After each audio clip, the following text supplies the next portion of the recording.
Hi, welcome to today's video. My name's Paul. So this is day 13 of this watercolor challenge, and today is a landscape.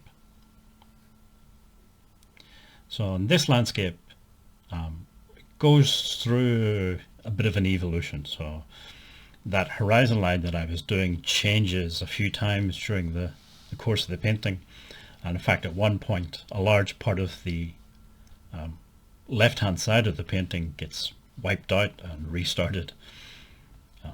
As I said before, sometimes paintings can be very sort of linear. You start, you go through the process, and you end up with a painting. Sometimes it doesn't always work like that. It's not a linear process. You do something, step back, you look at it, you think you don't like it, so you have to change things. In the case of using oil paints or even acrylic paints, you can always scrape off the paint. You can always paint over it, especially with oil paint because it takes so long to dry.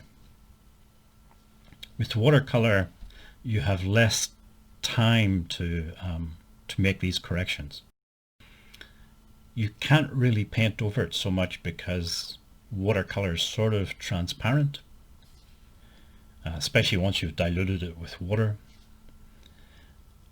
You can wipe off the paint, and this is where using expensive or more expensive paints, professional quality paints, can help.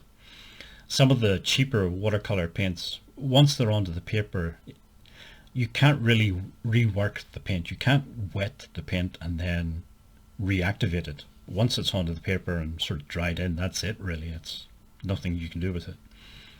Some of the more expensive paints though, as long as they haven't completely dried, if you soak them with water, you can reactivate the paints to some extent, and you can move it around or you can wipe it off. And you can see here I've wiped off part of that left hand side. I wasn't happy with it, so wipe it off and start again.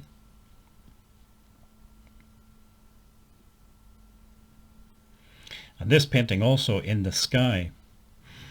So you can see I've already done the sky, and it's that usual sort of wet in wet sky that I've been doing recently. And the wet in wet creates this sort of soft sky. It's not a very dramatic sky, it's quite a calm sky. But I decided again, also with this painting, I wasn't happy with that. I wanted something more dramatic. And one way you can do that is using hard edges rather than soft edges.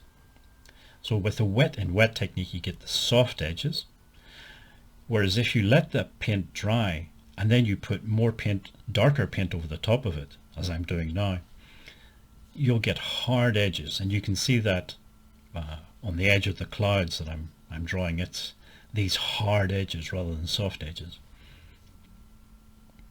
And in the final painting, that creates a very different feeling. It gives you a more dramatic sky, which just affects the overall feeling of the painting. So as you can see, once it's dried, the sky looks very different now. I think it is a more dramatic sky. So it's just one thing to think about and be aware of maybe is edges, and when you're using watercolor, if it's wet in wet or if it's on the dry paper, you're going to get very different effects. Those soft or hard edges will really affect how the overall painting looks. Okay, so the final painting. If you'd like to subscribe, just click on the big red button below, and I hope to see you in the next video.